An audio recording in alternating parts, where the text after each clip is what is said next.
To understand how quickly the modern human can fall from the top of the food chain, look at how this expedition began. A film crew arrived on a heavy vessel powered by iron and steam. They were equipped with the latest industrial technology, carrying enough firepower to make them feel completely untouchable. That sense of invincibility evaporated the moment the sun went down. Under the cover of heavy fog, the island's native inhabitants silently boarded the ship. Before the crew even knew they were under attack, modern sailors were being pierced by crude wooden spears in pitch darkness. The intruders targeted the ship's lead actress, Cassandra. They dragged her off the deck, pulled her deep into the island, and ultimately hoisted her over a colossal, ancient stone wall to be offered up in a terrifying ritual sacrifice. The remaining crew responded exactly how you would expect. They locked and loaded their weapons. They marched straight into the dense jungle, convinced they were an elite rescue force about to tame a primitive landscape. The expedition's director even prioritized dragging his heavy camera equipment along, obsessed with filming the adventure rather than securing their survival. Stepping past that wall marked the end of their authority. Every step further into the fog was a step down the food chain, moving from a search party to a collection of moving targets. Deep inside a narrow, rocky valley, the ground began to vibrate. This wasn't a targeted attack. The crew had simply wandered into a kill zone. A pack of agile velociraptors was actively herding a massive herd of Brachiosaurus right through the gorge. Dozens of towering, multi-ton herbivores were instantly sprinting in a blind panic. The crew raised their machine guns and fired, but the bullets did absolutely nothing. Lead rounds practically bounced off the thick, leathery hides of the fleeing dinosaurs.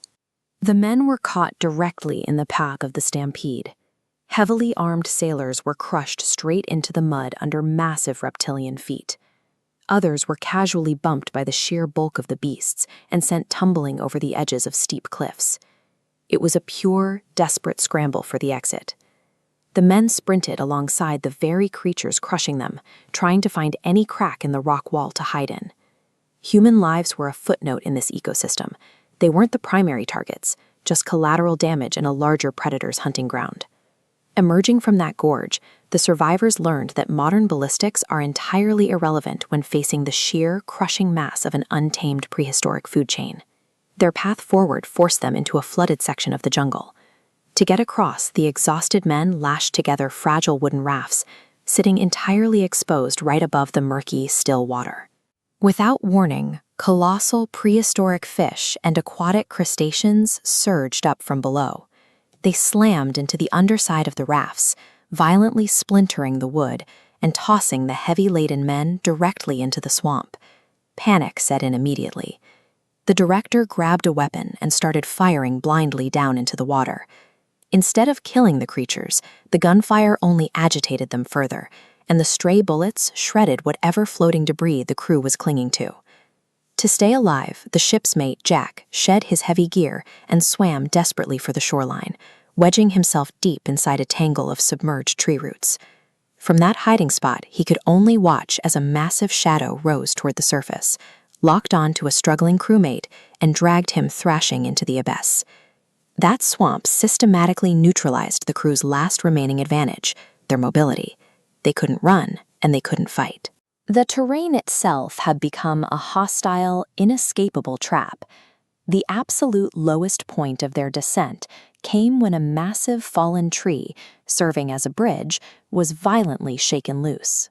The remaining survivors plummeted into a deep, narrow ravine, landing at the absolute bottom of a lightless, rocky chasm.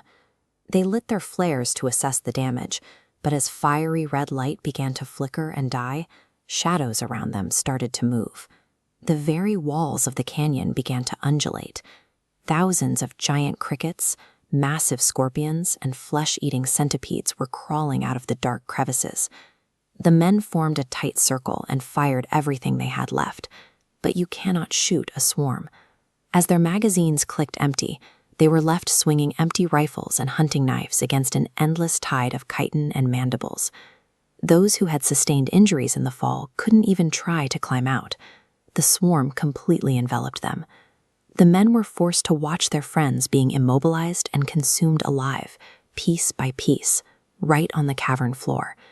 At the bottom of that pit, the illusion of human dominance was fully extinguished. Stripped of their technological superiority and outnumbered by millions, a heavily armed human is definitively demoted to a helpless meal. Just as the swarm prepared to finish them off, salvation arrived.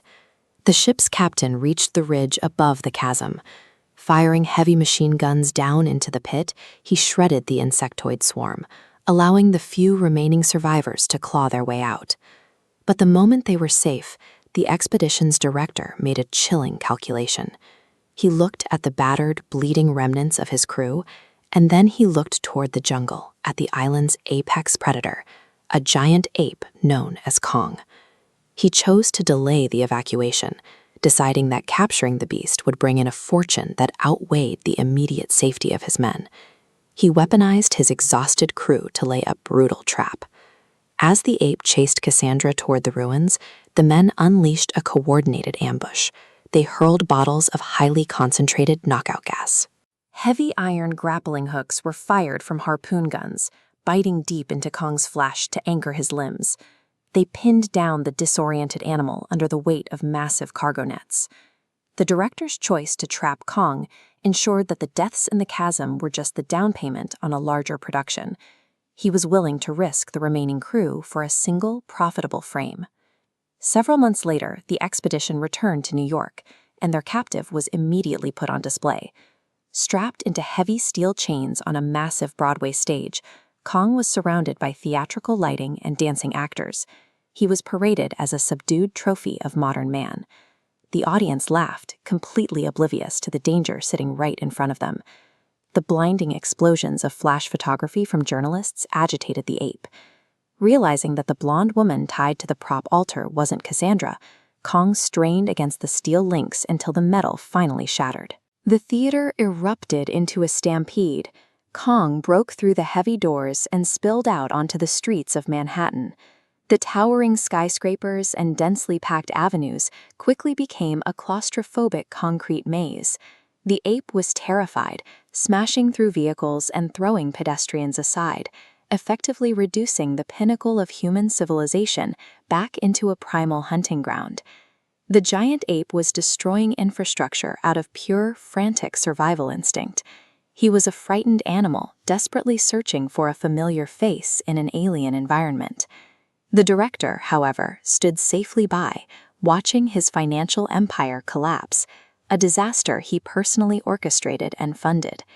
The predators on the island lived by a biological clock. The tragedy in Manhattan, however, was meticulously built by human hands, proving that the most dangerous force in this story wasn't the beast in the chains, but the ambition that put him there.